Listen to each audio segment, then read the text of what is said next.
اعوذ باللہ من الشیطان الرجیم بسم اللہ الرحمن الرحیم ثم بدا لهم من بعد ما رأوا الآیات لیسجننہ حتی حین. پھر ان لوگوں کو یہ سوجھی کہ ایک مدت کے لیے اسے قید کر دیں، حالانکہ وہ اس کی پاک دامنی کی اور خود اپنی عورتوں کے برے اتوار کی صریح نشانیاں دیکھ چکے تھے. انہیں یوسف علیہ السلام کی پاکیزگی نفس کا بھی اندازہ تھا، ان کی معصومانہ حالت کا اندازہ تھا، ان کے کرتے کی دلیل موجود تھی، شاہد کا فیصلہ موجود تھا، شوہر کا خود عورت پر الزام لگانے کی بات بھی موجود تھی. عورتوں نے بھی اس عورت ہی کو برا بھلا کہا تھا، لیکن ان ساری گواہیوں کے باوجود اتنے سچے، لیکن اس کے باوجود پھر انہوں نے اس کو جیل بھیج دیا. کوئی الزام نہیں، سب کچھ ان کے حق میں جا رہا ہے، پھر بھی جیل جا رہے. بعض اوقات نہیں سمجھ آتی نا کہ کہاں ہے میری غلطی، مجھے کہیں اپنی غلطی نظر نہیں آتی، میں تو ہر جگہ ٹھیک کر رہا ہوں، پھر بھی میرے ساتھ کیوں زیادتی ہو رہی ہے. اس کی بھی کوئی وجہ ہوتی ہے، اس کے پیچھے بھی کوئی حکمت ہوتی. اس کے بعد اللہ کوئی نعمت دینا چاہتا ہے اور اس نعمت کو سنبھالنے کے قابل بنانا چاہتا ہے، کیونکہ جب انسان آزمائشوں کی بھٹی میں تپتا ہے پھر مضبوط ہوتا ہے، جب مضبوط ہوتا ہے پھر بھاری بوجھ اٹھا سکتا ہے. اللہ انسانوں کی کمزوریوں کو اس طرح دور کرتا ہے. تو یاد رکھیے، ضروری نہیں کہ بعض اوقات آپ پر اگر کوئی آزمائش آئے تو اس میں آپ کی کوئی غلطی یا قصور ہو، یا ضروری آپ نے کوئی جرم ہی کیا ہو. یہ بھی ہو سکتا ہے کہ اللہ سبحانہ تعالیٰ وہ آزمائش آپ کے درجے بلند کرنے کے لیے آپ پہ بھیج رہا ہو، کیونکہ یہ جیل خانہ ہی یوسف علیہ السلام کے دربار شاہی تک جانے کا ذریعہ بنا تھا، اور اس ٹنل سے گزرنا ہی تھا. کیونکہ اس میں سب سے کٹ کے پہلے کس سے کٹے تھے؟ والدین سے، نبوت کے گھرانے سے، اس ماحول سے. پھر اس کے بعد مصر آئے تو دنیاوی تعلیم حاصل کی، اب اپنے اس ماحول سے دوسرے سے بھی کٹ گئے اور بالکل تنہا ہو گئے. صرف سوائے چند قیدیوں کے اور کون تھا وہاں؟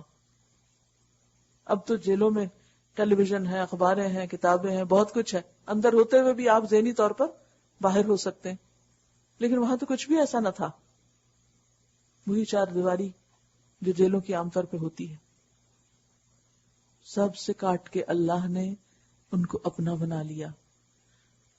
نبی صلی اللہ علیہ وسلم کو غار حرا کی راہ سجائی تھی، وہاں وہ دنوں تک اپنی چوائس کے ساتھ جا کر بیٹھتے تھے اور خاموشی میں غور و فکر کرتے تھے، کیونکہ تنہائی بھی انسان کی روح کی غذا ہوتی. تنہائی میں انسان کے اوپر اپنا آپ کھلتا ہے. جب تک لوگ آپ کے آس پاس ہوتے ہیں تو آپ لوگوں کے رویوں کے مطابق ریئیکٹ کر رہے ہوتے ہیں، لیکن جب سارے پریشرز ہٹ جاتے ہیں، اچھے برے سب لوگ آپ سے دور ہو جاتے ہیں اور آپ بالکل تنہا رہ جاتے ہیں، تو پھر آپ کو اپنی حالت پر غور کا موقع ملتا ہے.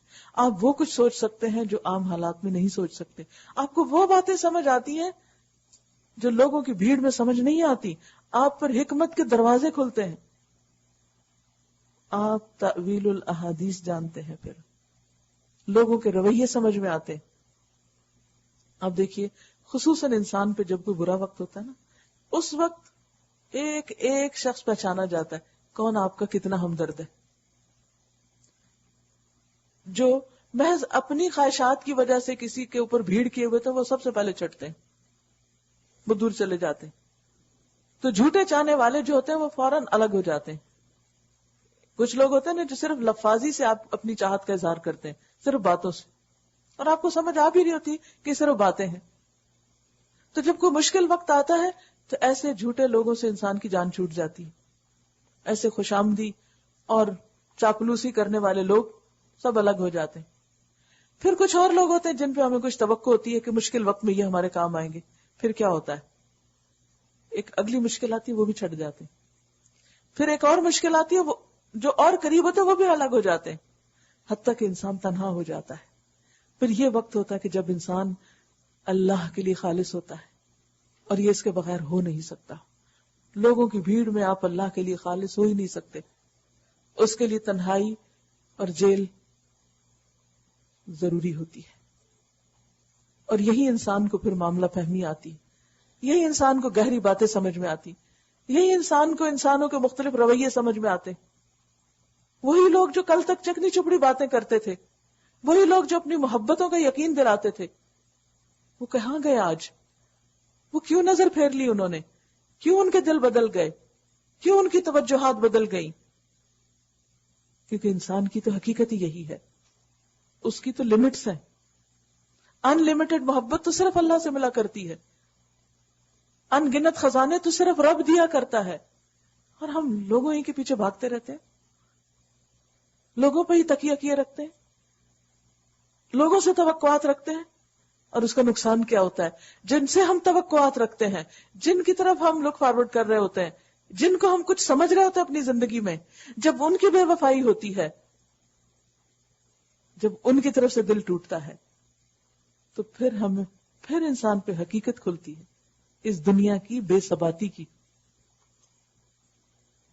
اور اسی طرح جن سے توقعات ہوتی ہیں جب وہ ختم ہوتی ہیں تو دو میں سے ایک ہوتا ہے، یا اللہ انسان کے دل کو تھام لیتا اور انسان کو حقائق سمجھ آنے لگتے ہیں، پردے کے پیچھے کی باتیں سمجھ آنے لگتی ہیں، یا جب انسان بے صبری کرتا ہے تو پھر انسان کا دل ٹوٹا رہتا ہے اور وہ ڈپریشن میں چلا جاتا ہے، یعنی یا نیچے جاتا ہے یا اوپر جاتا ہے. تو جو اللہ کو تھام لیتا ہے، اللہ کو پکارتا ہے، اللہ کی رسی پکڑ کر وہ اوپر چڑھنے لگتا ہے، اس کے درجے بلند ہونے لگتے ہیں. اور جو اب بھی لوگوں سے توقعات رکھتا ہے تو پھر اس کا دل روز ٹوٹتا ہے اور زیادہ ٹوٹتا ہے اور مزید ٹوٹتا ہے، اور وہ کھائیوں میں گرتا چلا جاتا ہے جہاں وہ بالکل مایوسی کے اندھیروں میں چلا جاتا ہے. تو ہمیں بھی دیکھنا چاہیے کہ جب کوئی تکلیف آئے، چھوٹی یا بڑی، تو ہم اللہ کو تھامتے اور پکارتے ہیں یا بندوں پہ توقعات رکھتے ہیں کہ یہ ہمارے مسائل حل کر دیں گے. عموماً یہی ہوتا ہے نا کہ ہم اپنے مسئلے لے کے لوگوں کے پاس جاتے ہیں کہ یہ حل کریں گے. کوئی حل نہیں کر سکتا سوائے اللہ کے، صرف وہ دکھوں کو دور کر سکتا ہے. بندے تو خود کمزور ہیں، فقراء، واللہ هو الغنی الحمید. اور جب انسان کو اللہ پر بھروسہ ہو جاتا ہے تو اس کے سارے غم دور ہو جاتے ہیں. وہ تنہائیوں میں بھی مسکرا سکتا ہے، وہ تنہائیوں میں بھی خوش رہتا ہے، وہ تنہائی میں بھی مطمئن رہتا ہے. پھر وہ مثبت کام کرنے کے قابل ہوتا ہے، پھر اس کی اصل صلاحیتیں باہر آتی. جیسے زلزلے آتے ہیں، پہاڑ ٹوٹتے ہیں تو چشمے اندر سے نکلتے ہیں. انسانی زندگی میں بھی زلزلے آتے ہیں تو ہماری خیر باہر نکلتی، پھر ہمارا اصل باہر آتا ہے. وہ جو خزانہ اندر اللہ نے ہمارے چھپا کے رکھا ہوا ہے وہ باہر نکلنے لگتا ہے، وہ ابلنے لگتا ہے، پھر دنیا کو اس کا فیض پہنچتا ہے. اس لیے کسی بھی آزمائش، کسی بھی دکھ، کسی بھی پریشانی پر پریشان نہ ہو. ہاں، آنسو بہا سکتے ہیں، اللہ کے آگے رو سکتے ہیں، اس سے مانگ سکتے ہیں، اسے پکاریں. دن کو اور رات کو تنہائی میں اور سامنے لوگوں کے بیچ میں بیٹھ کے دلی تعلق اللہ سے رکھیں. پھر آپ دیکھیں کہ آپ اس جینے کی لذت بھی پائیں گے اور انشاءاللہ اگلی لذت بھی. اب کیا ہوتا ہے؟ وَدَخَلَ مَعَهُ السِّجْنَ فَتَيَانِ، قید خانے میں دو غلام اور بھی اس کے ساتھ داخل ہوئے. جب وہ اندر جا رہے تھے تو دو اور بھی جا رہے تھے. تو ہوتا ہے نا کہ جب ایک بیچ کے لوگ ہوتے ہیں تو ان کی آپس میں کچھ سلام دعا ہو جاتی ہے، ایک جیسا غم ہوتا ہے، ایک جیسے معاملے ہوتے ہیں، تو ذرا تعلق زیادہ ہوتا ہے باقیوں کے نسبت. ایک روز ان میں سے ایک نے اس سے کہا، میں نے خواب میں دیکھا ہے میں شراب کشید کر رہا ہوں. دوسرے نے کہا، میں نے دیکھا میرے سر پہ روٹیاں رکھی اور پرندے ان کو کھا رہے ہیں. دونوں نے کہا، ہمیں اس کی تعبیر بتائیے. ہم دیکھتے ہیں کہ آپ ایک نیک آدمی ہیں. نیکی چہرے سے نظر آتی، نیکی رویے سے نظر آتی. محسن اپنے عمل سے پہچانا جاتا ہے، باتوں سے نہیں. وہ کہتے ہیں، انا نراک من المحسنین، آپ کے اندر ہمیں بڑی خیر و بھلائی نظر آ رہی ہے. سارے لوگوں کو چھوڑ کر وہ یوسف کے پاس جاتے ہیں، ہمیں خواب کی تعبیر بتا دیجئے. آپ دیکھیے کہ ہر انسان کے اندر سے کچھ ایسی وائبز آتی ہیں کہ آپ کو پتہ چل جاتا ہے کہ یہ کتنا خیر خواہ ہے، کتنا مخلص ہے. اس سے کیا بات کہی جا سکتی، کتنی کی جا سکتی ہے، کہاں تک اس کو بتایا اور سنایا اور اپنا ہمدرد بنایا جا سکتا ہے. تو وہ بھی تھے تو عام قیدی، لیکن سمجھ گئے کہ یوسف مختلف انسان ہے. کہتے ہیں، نبئنا بتأویلی، ہمیں اس کا مطلب بتائیے. اور یہاں بھی آپ دیکھیے، جیسے شروع میں نے کہا تھا کہ خوابوں کا ہماری زندگی پر اثر ہوتا ہے. خواب سچے بھی ہوتے ہیں، اور سچے خواب کے لیے ضروری نہیں کہ مسلمان ہی ہو، ضروری نہیں کہ بہت ایماندار اور متقی پرہیزگاری ہو. سچا خواب کسی کو بھی آ سکتا ہے. اب یہ دو لوگ کو مسلمان نہیں تھے، اور کر بھی کیا رہا ہے؟ خواب میں شراب کشید کر رہا ہے. لیکن اس کا بھی کچھ مطلب تھا. یوسف علیہ السلام کو تبلیغ کا موقع اب ہاتھ آیا. اتنی مشقتوں کے بعد اللہ نے شاید وہی نبوت دی تھی، اب وہ پیغام پہنچانے لگے. اتنا عرصہ کام کر کے، اتنا عرصہ احسان کر کے اپنا ایک امیج بنایا. ہم صرف 4 باتیں پڑھ کے مبلغ بن جاتے ہیں اور پھر ہماری کوئی سنتا نہیں، کیونکہ ہمارے رویے نہیں تبدیل ہوتے، ہمارے معاملات میں احسان نہیں آتا، لہذا ہماری تبلیغ بالکل بیکار اور بے اثر ہوتی ہے. ٹھیک ہے، علم کو آگے شیئر کرنا چاہیے، لیکن اس کے لیے محسن بننا بھی شرط ہے. اور محسن بننا کیا ہے؟ دوسروں کے برے رویے کے مقابلے میں ہر حال میں اچھا رویہ اختیار کرنا، کہ دوسرے آپ پر اعتماد کریں. جب تک آپ کا اعتماد کسی سوسائٹی میں نہیں ہوتا، لوگ آپ پر ٹرسٹ نہیں کرتے، وہ آپ کی بات نہیں سن سکتے. اور یہ بات سمجھ نہیں آتی لوگوں کو. وہ سمجھتے ہیں شاید کسی کتاب کو پڑھ کے سنا دینا ہی درس و تدریس ہے اور تبلیغ ہے اور دعویٰ ہے. ادھر کی بات ادھر کوٹ کر دینا، ادھر کی ادھر کوٹ کر دینا، شاید یہی کرنے کا کام ہے. یہ تو صرف ایک مرحلہ ہے اور ظاہری مرحلہ ہے. لیکن اگر آپ واقعی چاہتے ہیں کہ بندگان خدا آپ سے مستفید ہوں، تو آپ کو بھی مشکل حالات میں صبر کر کے محسن بن کے لوگوں کی خدمت کرنا ہے، اگر واقعی آپ کا یہ جذبہ سچا ہو. اب یہاں وہ کہتے ہیں، یہاں جو کھانا تمہیں ملا کرتا ہے اس کے آنے سے پہلے میں تمہیں ان خوابوں کی تعبیر بتا دوں گا. کھانے کی بات کرتے ہیں تاکہ وہ یہ نہ سمجھے کہ بہت دیر تک یہ لیکچر ہمارے لیے اب شروع ہو گیا. یہ علم ان علوم میں سے ہے جو میرے رب نے مجھے عطا کیے ہیں. کیا خوبصورت بات ہے. ذالکما مما علمنی ربی، یہ علم مجھے میرے رب نے دیا ہے. انسانوں کی طرف نہیں منسوب کرتے، اور دیا بھی تو رب ہی نے تھا نا. ہمیں کبھی کوئی علم مل جائے، کوئی بات پتا ہو، لوگوں کو ہی کوٹ کرتے رہتے ہیں. ہی سیڈ شی سیڈ، بس بات ختم. ہمارا علم تو بس کوٹیشنز ہی ہیں. لیکن یہاں پر کہتے ہیں کہ یہ علم ان علوم میں سے ہے جو میرے رب نے مجھے عطا کیے. تو پہلے ہی مرحلے پر رب کا تعارف کراتے ہیں. ان کو اپنے سے نہیں جوڑتے کہ ہاں تم سمجھو میں بڑا عالم ہوں، اپنے روب میں تم کو لانا چاہتا ہوں تم کو بتا کے. کہتے اللہ نے دیا ہے تاکہ وہ بھی اللہ کی طرح متوجہ ہو جائیں. جب ہم لوگوں کے سامنے کسی چیز کو اپنی چیز بنا کے پیش کرتے ہیں تو لوگ ہم سے مروب اور متاثر ہوتے ہیں. جب اللہ کی بات کرتے ہیں تو لوگ اللہ کی طرف زیادہ متوجہ ہوتے ہیں. پھر اپنے بارے میں بتاتے ہیں اور اپنا تعارف یہ نہیں کراتے کہ اچھا میں فلاں جگہ پیدا ہوا، پھر میرے ساتھ میرے بھائیوں نے سلوک کیا اور میں بڑے مشکل مرحلوں سے گزرتا ہوں، تمہیں کیا پتا کہ میری داستان کیا ہے، کیا بیتی مجھ پہ. کوئی ایسی باتیں نہیں.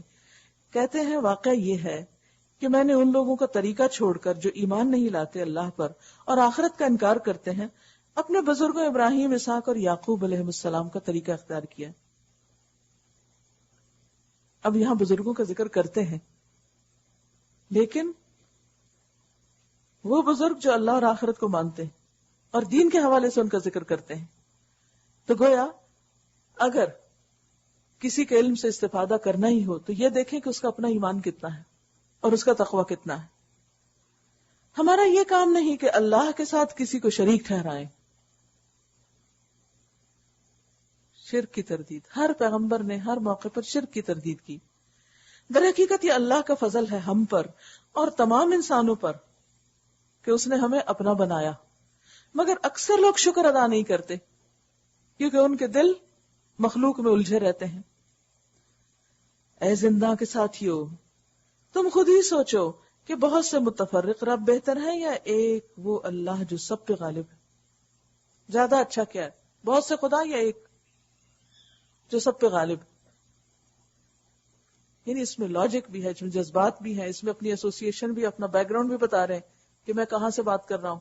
یعنی اپنی سند بھی دے رہے ہیں کہ کن کی اولاد ہوں اور پھر کس کی بات پہنچا رہا ہوں اور کیا بات پہنچا رہا ہوں. چند لفظوں کے اندر سب کچھ سمٹ گیا. اس کو چھوڑ کر تم جن کی بندگی کر رہے ہو. اب تردید بھی ہے ساتھ. دیکھیے کوئی بات مکمل نہیں ہوتی جب تک ایک طرف تائید کے ساتھ غلط کی تردید نہ ہو. اس کو چھوڑ کر تم جن کی بندگی کر رہے ہو وہ اس کے سوا کچھ نہیں کہ بس چند نام ہیں جو تم نے اور تمہارے آباء و اجداد نے رکھ لیے ہیں. اللہ نے ان کے لیے کوئی سند نہیں نازل کی. فرما روائی کا اقتدار اللہ کے سوا کسی کے لیے نہیں. اس کا حکم ہے کہ خود اس کے سوا تم کسی کی بندگی نہ کرو. یہی ٹھیٹ سیدھا طریقہ زندگی ہے، مگر اکثر لوگ جانتے نہیں. اب یہ دیکھیے، اکثر لوگ شکر نہیں کرتے، اکثر لوگ جانتے نہیں. اکثریت کی بات بتائی کہ majority is not authority. Majority کے پیچھے نہیں چلنا، وہ کرنا ہے جو اللہ پسند کرتا ہے. کیونکہ عام طور پر لوگ کس کی باتیں کر رہے ہوتے ہیں؟ ہمارے ہاں ایسا ہوتا ہے، ہمارے والدین ایسا کرتے ہیں، ہمارے خاندان میں ایسا ہوتا ہے، ہمیں یہ پسند ہے، یا میں ہوں یا ہم ہیں، اس کے باہر کوئی نہیں. تو جو لوگ صرف اپنی عظمتوں میں گم ہوں وہ خدا کی عظمت نہیں پا سکتے. اللہ کی عظمت پانے کے لیے کیا ضروری ہے؟ اپنی عاجزی، اپنے گناہ اور اپنے قصور نظر آئیں، اپنی غلطیاں نظر آئیں اور ان کی اصلاح کی طرف توجہ ہو. تو اپنی گفتگوؤں پہ غور کیا کیجیے کہ زیادہ بات کس کی کرتے ہیں آپ؟ اپنی کرتے ہیں، اپنے خاندان کی کرتے ہیں، یا کوئی اور بھی خیر بھلائی کی کرتے ہیں؟ اے زندہ کے ساتھیوں، بس اتنی بات کر کے اب تعبیر بتاتے ہیں. تمہارے خواب کی تعبیر یہ ہے کہ تم میں سے ایک تو اپنے رب شاہ مصر کو شراب پلائے گا. شاہ مصر کو شراب پلائے گا. یہ جو رب کا لفظ ہے یہ عام طور پر ہمارے یہاں اردو میں تو صرف اللہ کے لیے استعمال ہوتا ہے، لیکن عربی میں رب یرب ربن کا مطلب ہوتا ہے پرورش کرنا، پروان چڑھانا، کسی کی ضرورت پوری کرنا. تو عام طور پر بادشاہوں کے لیے یا بڑوں کے لیے یہ لفظ استعمال. گھر کی عورت کو کہتے ہیں ربۃ البیت، جو گھر کا انتظام چلاتی. تو منتظم کے لیے بھی آتا رب. تربیت کا لفظ بھی اسی سے نکلا ہے. رہا دوسرا تو اسے سولی پر چڑھایا جائے گا اور پرندے اس کا سر نوچ نوچ کے کھائیں گے. فیصلہ ہو گیا اس بات کا جو تم پوچھ رہے تھے. بات ختم، مختصر الفاظ میں کام ختم کر دیا. پھر ان میں سے جس کے متعلق خیال تھا کہ وہ رہا ہو جائے گا، اس سے یوسف علیہ السلام نے کہا کہ اپنے رب سے میرا ذکر کرنا. مگر شیطان نے اسے ایسا غفلت میں ڈالا کہ وہ اپنے رب سے اس کا ذکر کرنا بھول گیا. یعنی عزیز مصر سے ذکر نہ کیا اس نے. اور یوسف کئی سال قید خانے میں پڑا رہا، کیونکہ ہر کام کا ایک وقت ہوتا ہے. یہاں پر آپ دیکھیں کہ یوسف علیہ السلام نے تھوڑا سا سہارا لے لیا. کس کا؟ انسان کا، کہ جا کے تم میری سفارش کر دینا اور بتانا کہ میں کیسا ہوں، شاید وہ مجھے رہا کر دے، کیونکہ قید تو قید ہی ہے نا. لیکن اللہ سبحانہ و تعالیٰ نے اس بندے کو بھلوا دیا جس نے جا کے آگے سفارش کرنی تھی. گویا کوئی انسان بھی ہماری مدد نہیں کر سکتا جب تک اللہ نہ چاہے. کوئی سفارش کر نہیں سکتا، کرے تو اس کی سنی بھی نہیں جائے گی جب تک اللہ کا اذن نہ ہو. لہٰذا بندوں سے شکایت نہ کریں تو انہوں نے ہمارے لیے کچھ نہیں کیا. اگر ڈاکٹر ایک صحیح پرسکرپشن نہیں لکھتا تو اللہ کا اذن نہیں کہ ابھی آپ کو شفا ہو. اگر اس کو آپ کو مرض سمجھ نہیں آتا تو اللہ کا اذن نہیں کہ ابھی آپ کو اس مشکل سے نکالا جائے. تو اللہ سبحانہ وتعالیٰ نے ایک لمبے عرصے کے لیے ان کو بدع سنین، بدع عربی میں کہتے ہیں 3 سے 9 تک کو، کئی سال تک ان کو جیل میں رہنا پڑا.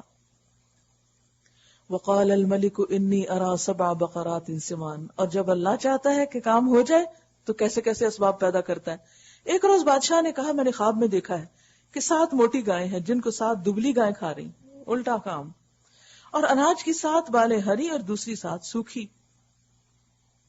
عجیب کنٹراڈکشن. اے اہل دربار، مجھے اس خواب کی تعبیر بتاؤ اگر تم خوابوں کا مطلب سمجھ. یعنی بادشاہ اپنے خواب سے اتنا گھبرایا کہ اس نے صرف چند اپنے ہمرازوں کو بتانے کے بجائے پورے بھرے دربار میں بات کی.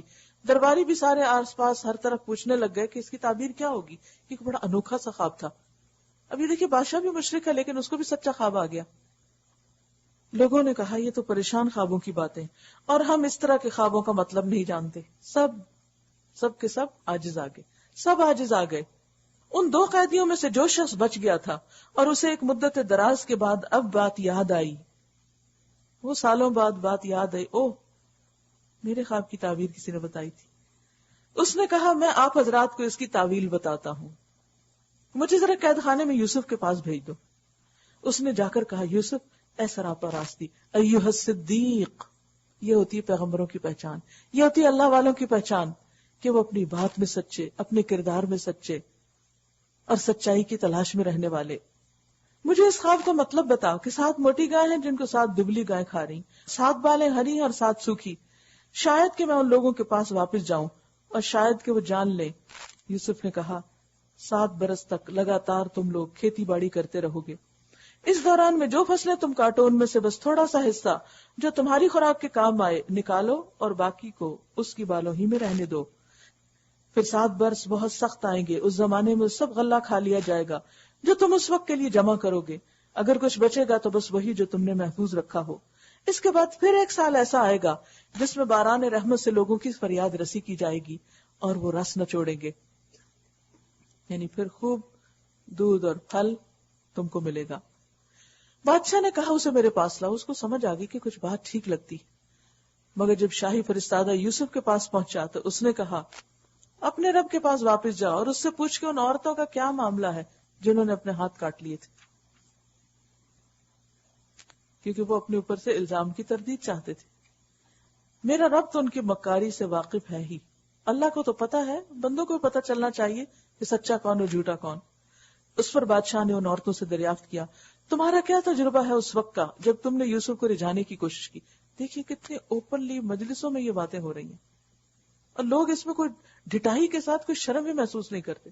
یعنی کسی عورت کے لیے خصوصاً اگر وہ شادی شدہ ہو اس بات کا ذکر منہ پہ بھی لانا کہ وہ اپنے شوہر کے علاوہ کسی اور کو چاہتی ہے انتہائی معیوب بات ہے.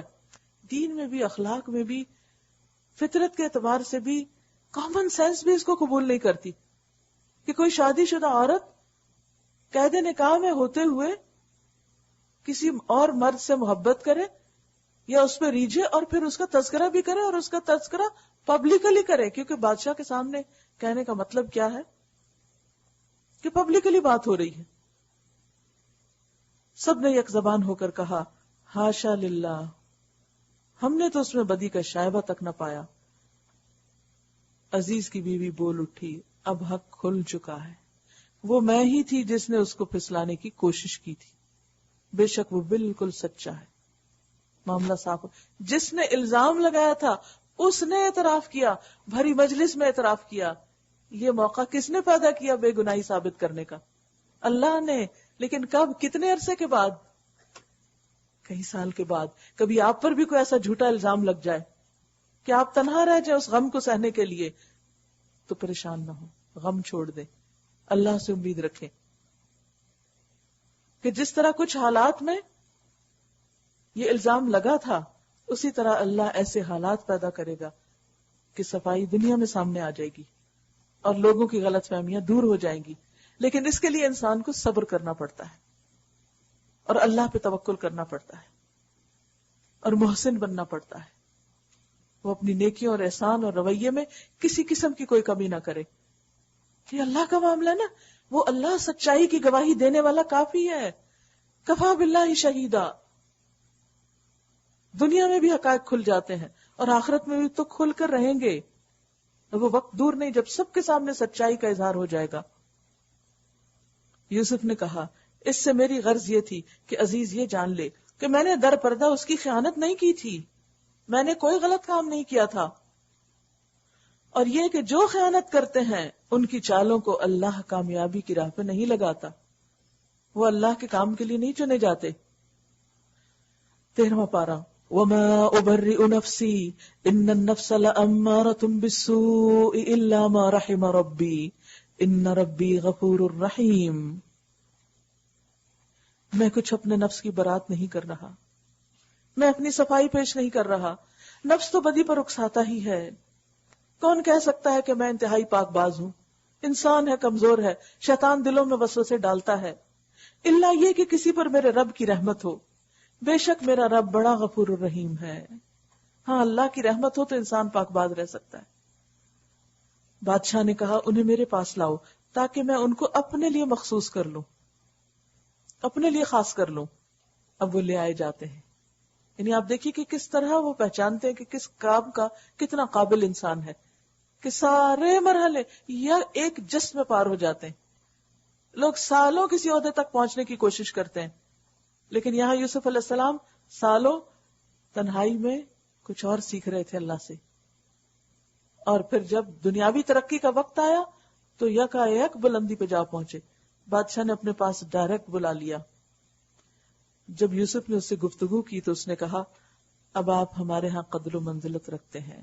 انک الیوم لدینا مکین امین.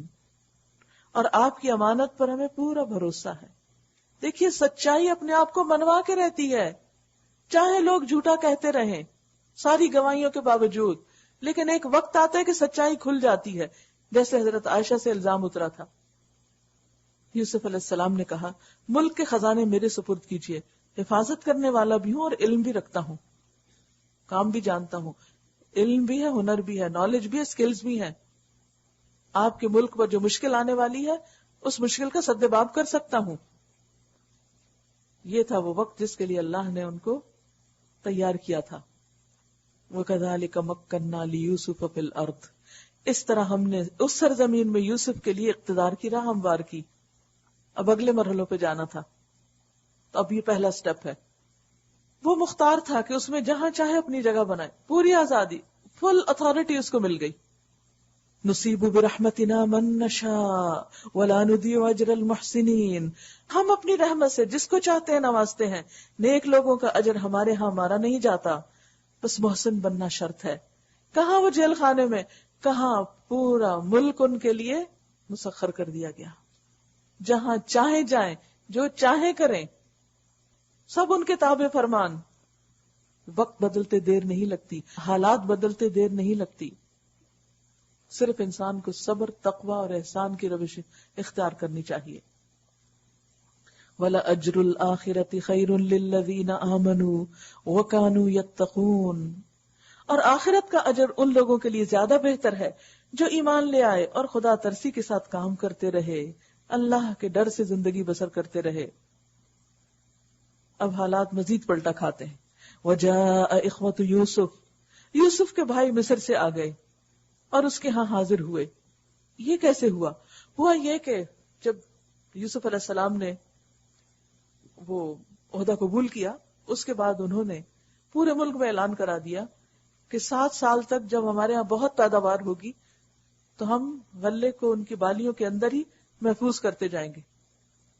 اور اس طرح لوگوں نے بچت کے ساتھ کام لیا اور آنے والے قحط کی پہلے سے تیاری کر لی.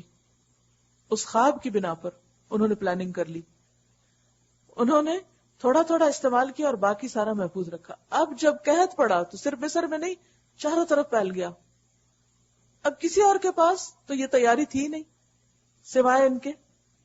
اب دیکھیے کہ اللہ تعالیٰ ایک مشرک حکومت کے اوپر رحمت کر رہا ہے، لیکن دوسرے لوگ مشقت میں مبتلا ہو گئے. اخوان یوسف مشقت میں، قحط میں مبتلا ہو گئے، حالانکہ وہ ایک پیغمبر کی اولاد ہے. اب کیا ہوتا ہے کہ جب غلہ ختم ہوتا ہے اور لوگوں کو پتا چلتا ہے کہ صرف مصر میں غلہ ملتا ہے، تو سب لوگوں کے آمد و رفت مصر کی طرف ہو گئی، اور اس میں اخوان یوسف بھی آ گئے. جب وہ وہاں آئے، یوسف نے تو پہچان لیا کہ بھائی ہیں اپنے، مگر وہ اس سے ناشنا تھے کیونکہ وہ تو کنویں میں پھینک کے فارغ ہو چکے تھے. وہ تو یہ سوچ بھی نہیں سکتے تھے کہ کبھی یوسف کو بھی یہ مقام مل سکتا ہے. انسان جب کسی سے دشمنی رکھتا ہے، حسد رکھتا ہے اور اس کو ختم کر دینا چاہتا ہے اور اپنے طور پہ ختم بھی کر دیتا ہے، لیکن اللہ جس کو بلندی دینا چاہتا ہے اس کے لیے اور دروازے کھول دیتا ہے اور راستے کھول دیتا ہے. ایسی جگہ جس کے بارے میں انسان گمان بھی نہیں کر سکتا، سوچ بھی نہیں سکتا. لہٰذا کبھی کسی ایسے بندے سے واسطہ پڑ جائے جو آپ کے کسی ٹیلنٹ سے، آپ کے علم سے، ہنر سے، کسی مہارت سے حسد رکھتا ہو اور آپ کو دبا دینا چاہتا ہو، پیس دینا چاہتا ہو، آگے نہ بڑھنے دینا چاہتا ہو، تب بھی کبھی پریشان نہ ہو. آپ سمجھے کہ اللہ ابھی مجھے اور گہری باتیں سکھانا چاہتا ہے. اور ایک وقت آئے گا کہ آپ کے اندر جو اللہ نے انسانیت کی خدمت کے لیے جوہر رکھا ہے وہ باہر نکل کے رہے گا اور لوگ اس سے مستفید ہوں گے، اور پھر وہ تھوڑا وقت بھی بہت کافی ہو جائے گا. لیکن اس کے لیے صبر اور تقوی کی ضرورت ہے. پھر جب اس نے ان کا سامان تیار کروا دیا تو چلتے وقت ان سے کہا اپنے سوتیلے بھائی کو میرے پاس لانا. انہوں نے کہا ہوگا کہ ہم اتنے بھائی ہیں، گھر میں اتنے لوگ ہیں، ساتھ اتنے آئے ہیں، تو ہمیں اس کا بھی غلہ دے دو.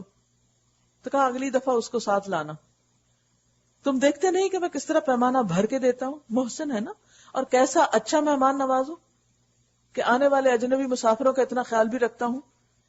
اب بظاہر دیکھنے میں تو یہ ان کی خوبیاں تھی جن کو اپنے منہ سے بیان کر رہے ہیں، لیکن مقصد کیا تھا کہ وہ ان دو چیزوں کو نوٹ کریں اور ان پر اعتماد کریں.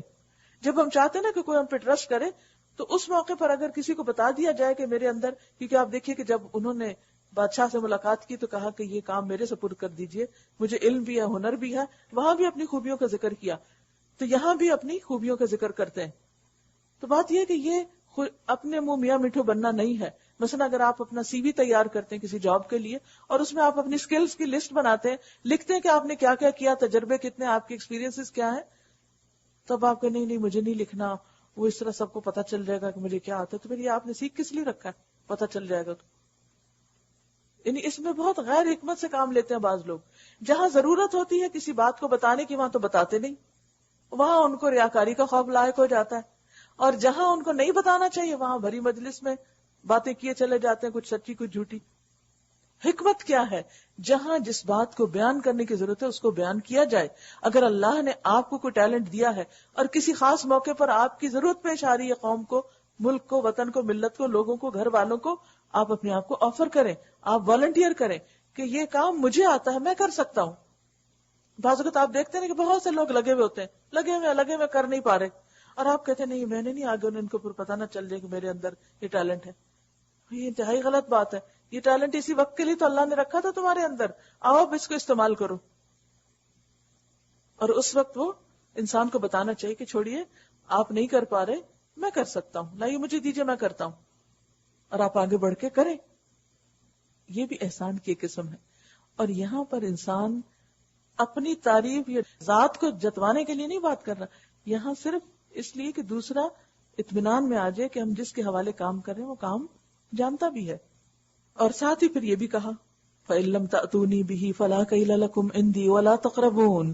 اگر تم اسے نہ لاؤ گے تو میرے پاس تمہارے لیے کوئی غلہ نہیں، بلکہ تم میرے قریب بھی نہ پھٹکنا. انہوں نے کہا ہم کوشش کریں گے کہ والد صاحب اسے بھیجنے پہ راضی ہو جائیں، اور ہم ایسا ضرور کریں گے. یوسف علیہ السلام نے اپنے غلاموں کو اشارہ کیا کہ ان لوگوں کے غلے کے عوض جو مال دیا ہے وہ چپکے سے انہی کے سامان میں رکھ دو. کیا اشارہ کیا؟ کہ ان لوگوں نے غلے کے عوض جو مال دیا ہے، یعنی جو ان سے پیسے ہم نے لیے ہیں، چپکے سے ان کے سامان ہی میں رکھ دو، واپس رکھ دو، احسان کرو. یہ یوسف نے اس امید پر کیا کہ گھر پہنچ کر وہ اپنا واپس پایا ہوا مال پہچان لیں گے کہ اتنا اچھا شخص ہے، چیز بھی دی اور پیسے بھی لوٹا دیے، اور اس پر احسان مند ہوں گے. اور عجب نہیں کہ پھر پلٹیں، کیونکہ یوسف علیہ السلام بہت شدت سے یہ چاہتے تھے کہ ان کے بھائی واپس آئیں، کیونکہ آئندہ کے راستہ کھولنا چاہتے تھے. لیکن پھر بھی کتنا حوصلہ ہے نا، اس وقت نہیں بتایا اپنا آپ، نہ کوئی جتوایا، نہ کچھ کیا، نہ ساتھ چل پڑے، نہ کوئی اور، حالانکہ اتنا اختیار تھا. اتنے حوصلے اور صبر. پتا ہے اپنے آپ کو پتا ہوتا ہے نا کہ کیا کچھ ہے اپنے پاس، لیکن اس کو سنبھال کے رکھنا. یعنی کچھ دولت ایسی ہوتی ہے کہ جو آپ کے پرس میں ہوتی ہے، اور کچھ آپ کے اندر ہوتی ہے، آپ کے دل میں ہوتی ہے، آپ کو اللہ نے صلاحیتیں دی ہوتی ہیں، اس کو بھی سنبھال کے رکھنا اور وقت پہ خرچ کرنا بڑا ضروری ہوتا ہے. قبل از وقت کر دیں گے تو بے قدری ہو جائے گی، اس کی ضائع کر بیٹھیں گے اس کو، اور وقت پر کریں گے تو بے حد فائدہ اٹھائیں گے. اسی لیے کہتے ہیں نا کہ علم اور حکمت کی باتیں ہر ایک سے نہ کرو، اس سے کرو جو قدردان ہو، کیونکہ اس سے فائدہ اٹھائے گا.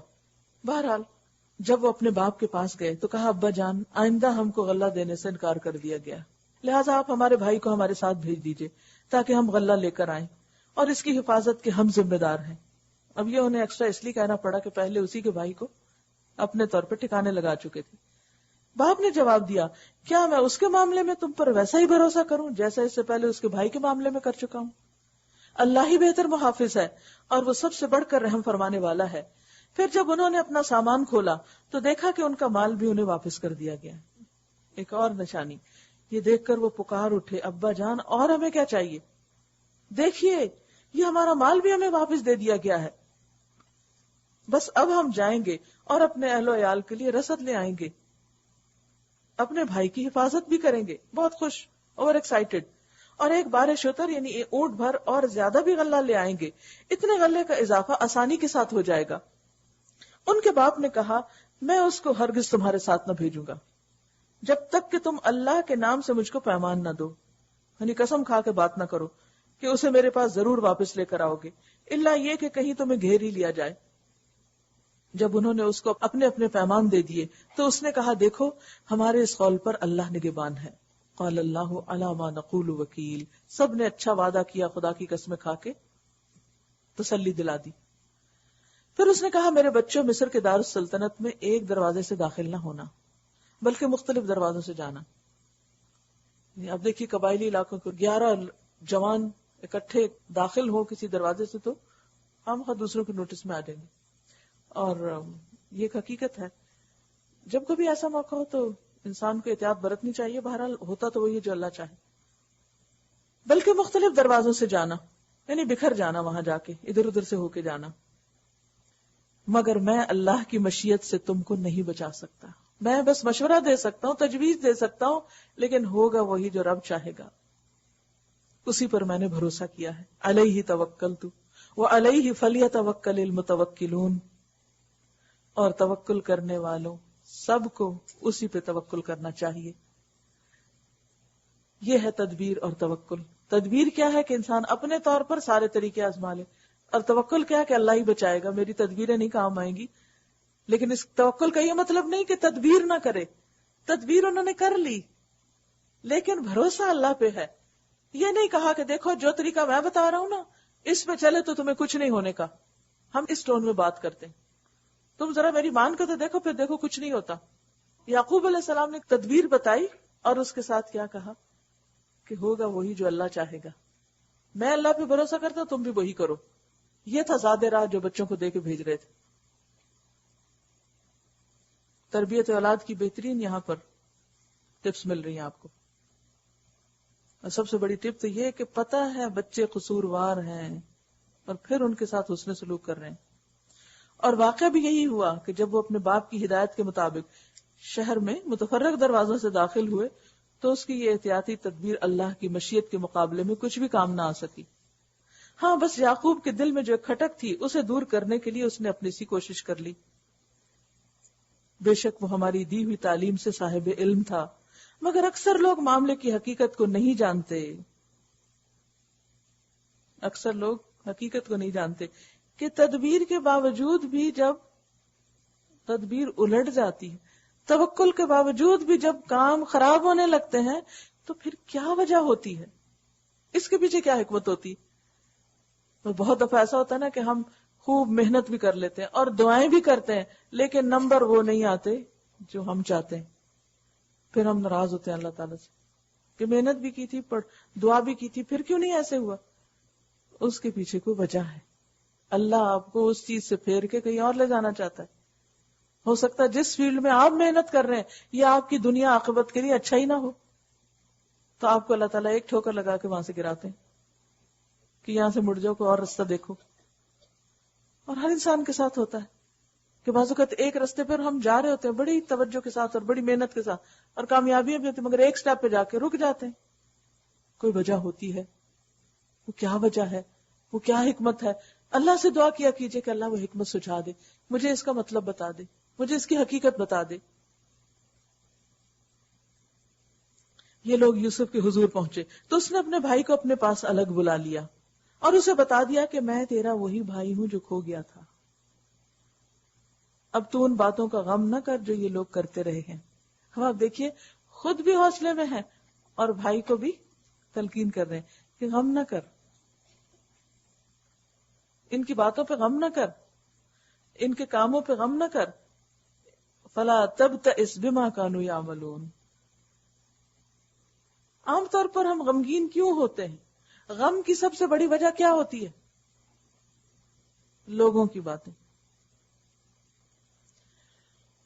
ہم اچھے حال میں ہیں, خوشحال ہیں, اچھا کر رہے ہیں, بہت اچھا کر رہے ہیں, ان کے ساتھ بھی اچھا کر رہے ہیں, باقی سب بھی اچھا کر رہے ہیں, پھر بھی وہ کوئی نہ کوئی بات نکال لیں گے.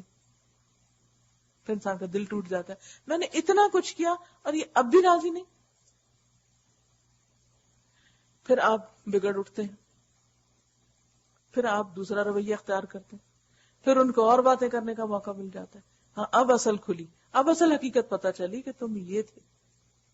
ابھی تک تو تم نے نیکی اور تقوی کا خول چڑھایا ہوا تھا نا اپنے اوپر, اور اب حقیقت پتہ چل گئی. پھر آپ اور غمگین ہوتے ہیں. لوگ نہ اس پہ راضی ہیں نہ اس پہ راضی, ہر حال میں باتیں بنائے جا رہے ہیں. تو کیا کرنا چاہیے؟ فلا تبتئس بما كانوا يعملون، لوگوں کو ان کے حال پہ چھوڑ دیں. ویسے زندگی میں اگر آپ جینا چاہتے ہیں امن کے ساتھ، سکون کے ساتھ، تو ایک گر سیکھ لیجئے. اگر آپ نے کچھ کرنا دنیا میں، اور اگر نہیں کرنا تو پھر کریے جو مرضی. اگر کچھ کرنا چاہتے ہیں تو لوگوں کی باتوں کو زیادہ اہمیت نہ دیا کریں. وہ اپنے بیان بدلتے رہتے ہیں. آج آپ کی تعریفوں میں زمین آسمان کے قلابے ملائیں گے، اور کل وہی آپ پر نکتہ چینی کر رہے ہوں گے. نہ ان کی تعریف پہ پھولیے، نہ تنقید پہ روئیے. اپنا کام کرتے جائیے، کان بند کر لیجیے، اور دل پہ تو غم آنے نہیں دینا کہ آج یہ کہہ رہے ہیں کل یہ کچھ اور کہیں گے. سو واٹ، ان کی بات کوئی حتمی ہے، کوئی فائنل ہے؟ اس سے ہوگا کیا؟ کچھ بھی نہیں ہونے کا. اگر یہ مجھ پہ کوئی الزام لگا رہے تو میں تو ایسا ہوں ہی نہیں، مجھے کیا غم. اگر مجھے اپریشیٹ نہیں کر رہے تو بھی مجھے نقصان نہیں، کیونکہ جو اللہ نے مجھے ٹیلنٹ دیا وہ کسی کی تنقیدوں سے ختم ہو نہیں سکتا. آپ دیکھیے جتنی آپ کے پاس دولت ہوگی نا، دولت سے مراد کوئی بھی دولت، علم کی، ہنر کی، عقل کی، سمجھ کی، کوئی بھی مال کی، کوئی اتنا حسد ہوگا. اور وہ حسد اپنے بھائی کریں گے. اخوان یوسف بھائی ہیں، اپنے رشتہ دار کریں گے، قریبی لوگ کریں گے، حتیٰ کہ آپ سے محبت کرنے والے بھی آپ سے کریں گے، آپ کو چاہنے والے بھی کریں گے. یہ انسان کی انتہا درجے کی کمزوری ہے کہ اپنے سے آگے وہ کسی کو بھی نہیں دیکھ سکتا. میرے تجربات اور مشاہدات میں بعض اوقات میں نے ماں اور بیٹی کے بیچ میں حسد دیکھا تو مجھے حیرت ہوتی تھی کہ اس رشتے میں بھی حسد ہو سکتا ہے. جی ہاں، اس رشتے میں بھی پایا جاتا ہے. انسان انتہائی خود غرض ہے. اسی سے انسان کو اللہ کی طرف جانے کا راستہ ملتا ہے. بندوں کے رویوں سے اوپر اٹھتا ہے، اوپر. جب ان رویوں سے اوپر اٹھتا ہے پھر اللہ اس کو تھام لیتا ہے اور پھر اس کو اوپر لے جاتا ہے. پھر وہ بڑے کام کے قابل ہوتا ہے، پھر وہ بلندیوں تک پہنچتا ہے. لیکن اگر آپ اس نے کچھ کہہ دیا اور پریشان ہو گئے، اس نے کچھ کہہ دیا اور رو پڑے، اور اس نے کچھ کہہ دیا اور آپ گر پڑے، تو وہ تو چاہتے ہی یہی ہیں اور آپ ان کا نوالا بنے ہوئے. آپ ان کو خوش نہ ہونے دیں، آپ خود مطمئن رہیں اور اپنا کام کریں. اور جب کوئی ایسی بات کرے، واللہ المستعان علی ما تصفون، اور آگے چلیں. فلما جہزہم بجہازہم جعل السقایۃ فی رحل اخیہ. جب یوسف ان بھائیوں کا سامان لدوانے لگا تو اس نے اپنے بھائی کے سامان میں اپنا پیالہ رکھ دیا. بھائی تھا نا، یعنی جو سگا بھائی تھا بنیامین، تو اپنا پیالہ کہتے ہیں یا سونے کا تھا یا چاندی کا، بہرحال وہ اس نے اپنے بھائی کے سامان میں رکھ دیا کہ چلو سرپرائز ہے، بھائی جا کے سامان کھولے گا تو وہ اس میں سے نکلے گا تو کہے گا اچھا یہ وہی ہے جس میں وہ پانی پیتا تھا، چلو یہ نشانی صحیح، یادگار صحیح. تو انہوں نے اس نظریے سے پیالہ اس میں رکھ دیا. اتفاق یہ ہوا کہ ایک اور پیالہ کھو گیا تو ایک پکارنے والے نے پکار کر کہا، اے قافلے والو تم لوگ چور ہو. انہوں نے پلٹ کر پوچھا تمہاری کیا چیز کھو گئی؟ یہاں یہ بیچارے بے گناہ تھے. سرکاری ملازموں نے کہا بادشاہ کا پیالہ ہم کو نہیں ملتا، اور جو شخص لا کر دے گا اس کے لیے ایک بار شتر انعام ہے، اس کا ذمہ میں لیتا ہوں. ان بھائیوں نے کہا خدا کی قسم تم لوگ خوب جانتے ہو کہ ہم اس ملک میں فساد کرنے نہیں آئے اور ہم چوریاں کرنے والے لوگ نہیں ہیں. انہوں نے کہا اچھا اگر تمہاری بات جھوٹی نکلی تو چور کی کیا سزا؟ انہوں نے کہا اس کی سزا جس کے سامان میں سے چیز نکلے وہ آپ ہی اپنی سزا میں رکھ لیا جائے، یعنی اسی شخص کو پکڑ لیا جائے. ہمارے ہاں تو ایسے ظالموں کو سزا دینے کا یہی طریقہ ہے، یعنی دین ابراہیمی میں چوری کے معاملے میں یہی قانون ہے کہ چور کو اس شخص کی غلامی میں دے دیا جائے جس کا مال اس نے چرایا ہو. تب یوسف نے اپنے بھائی سے پہلے ان کی خرجیوں کی تلاش لینی شروع کی، پھر اپنے بھائی کی خرجی سے وہ جو سیکس تھے اس میں سے پیالہ نکال دیا. کذالک کدنا لیوسف، اس طرح ہم نے یوسف کی تائید اپنی تدبیر سے کی. اس کا یہ کام نہ تھا کہ بادشاہ کے دین یعنی مصر کے شاہی قانون میں اپنے بھائی کو پکڑتا، الا یہ کہ اللہ ہی ایسا چاہے، اور اس طرح اللہ نے بنیامین کے رکنے کا انتظام کر دیا. نرفع درجات من نشاء، ہم جس کے درجے چاہتے ہیں بلند کرتے ہیں. وفوق کل ذی علم علیم، اور ایک علم رکھنے والا ایسا ہے جو ہر صاحب علم سے بالا تر ہے. دنیا میں بھی ہر انسان کے علم سے بڑھ کر کسی اور کا علم ہے، اور سب سے بڑھ کر تو پھر خود اللہ سبحانہ وتعالی کا علم ہے. قالوا ان یسرق، انہوں نے کہا کہ اگر یہ چوری کرے تو کوئی بڑی بات نہیں. فقد سرق اخ له من قبل، اس کے بھائی نے بھی پہلے چوری کی تھی. وہ خود یوسف علیہ السلام کو ان کے سامنے بلیم کر رہے ہیں. فاسرها یوسف فی نفسه، یوسف اپنے دل میں اس بات کو چھپا گئے، دل میں پی گئے. ان کے منہ پہ کھڑے لوگ ان پہ الزام لگا رہے ہیں. یہ ہوتا ہے صبر. ولم یبدھا لهم، اس کو ظاہر ہی نہیں کیا ان پر، حقیقت ہی نہ کھولی، دل میں کہا بڑے ہی برے لوگ ہو تم، یعنی میرے منہ پہ مجھے الزام دے رہے، اور جو الزام تم مجھ پہ لگا رہے اس کی حقیقت خدا ہی جانتا. واللہ اعلم بما تصفون. پھر وہ کہتے ہیں قالوا یا ایھا العزیز ان له ابا شیخا کبیرا فخذ احدنا مکانہ. انہوں نے کہا اے سردار ذی اقتدار، اس کا باپ بہت بوڑھا آدمی ہے، اس کی جگہ آپ ہم میں سے کسی کو رکھ لیجئے، ہم آپ کو بڑا ہی نیک نفس پاتے ہیں، ہم آپ کو محسنین میں سے پاتے. اب یہ جو محسن ہونے کی گواہی ہے نا، تھرو آؤٹ دا سورہ آپ دیکھیں گے کہ یوسف علیہ السلام کے لیے صدیق، محسن، متقی اور صبر کرنے والے، یہ صفات ان کے اندر پائی جاتی. قال معاذ اللہ، یوسف نے کہا پناہ بخدا، دوسرے کسی شخص کو ہم کیسے رکھ سکتے ہیں؟ جس کے پاس ہم نے اپنا مال پایا اس کو چھوڑ کر دوسرے کو رکھیں گے تو ہم ظالم ہوں گے. جب وہ یوسف سے مایوس ہو گئے تو ایک گوشے میں جا کر اب آپس میں مشورہ کرنے لگے. ان میں جو سب سے بڑا تھا، جس نے کہا تھا کہ یوسف کو قتل نہ کرو، وہ بولا تم نہیں جانتے کہ تمہارے والد نے تم سے خدا کے نام پر کیا عہد پیمان لیے، اور اس سے پہلے یوسف کے معاملے میں جو زیادتی تم کر چکے وہ بھی تمہیں معلوم ہے. اب میں تو یہاں سے ہرگز نہ جاؤں گا جب تک کہ میرے والد مجھے اجازت نہ دیں، یا پھر اللہ ہی میرے حق میں کوئی فیصلہ فرما دے کہ وہ سب سے بہتر فیصلہ کرنے والا ہے. تم جا کر اپنے والد سے کہو ابا جان آپ کے صاحبزادے نے چوری کی ہے، ہم نے اسے چوری کرتے ہوئے نہیں دیکھا، جو کچھ ہمیں معلوم ہوا ہے بس ہم وہی بیان کر رہے ہیں، اور غیب کی نگہبانی ہم تو کر نہیں سکتے تھے کہ وہ چھپ کے کیا کر رہا ہے.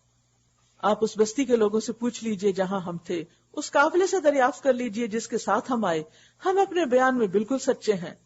باپ نے یہ داستان سن کر کہا دراصل تمہارے نفس نے تمہارے لیے ایک اور بڑی بات کو سہل بنا دیا.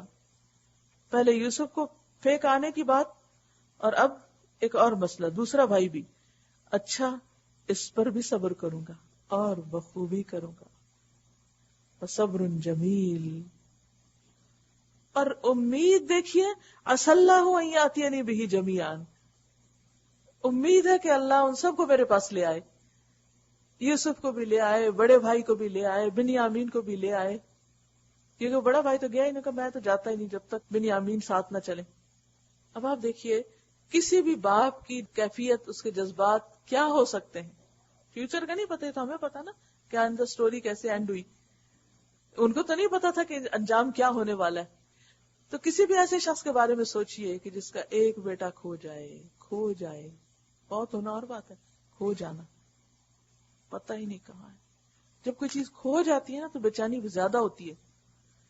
مرنے پہ غم ہوتا ہے، ختم ہو جاتا ہے، پھر تھوڑے دن میں انسان برابر ہو جاتا ہے، لیکن کھوئی جانے والی چیز کا غم، کبھی آپ کو تجربہ ہوا ہوگا، اٹھتے بیٹھتے دماغ سے وہ بات جاتی نہیں کہ جب تک وہ مل نہ جائے وہ نکلتی نہیں.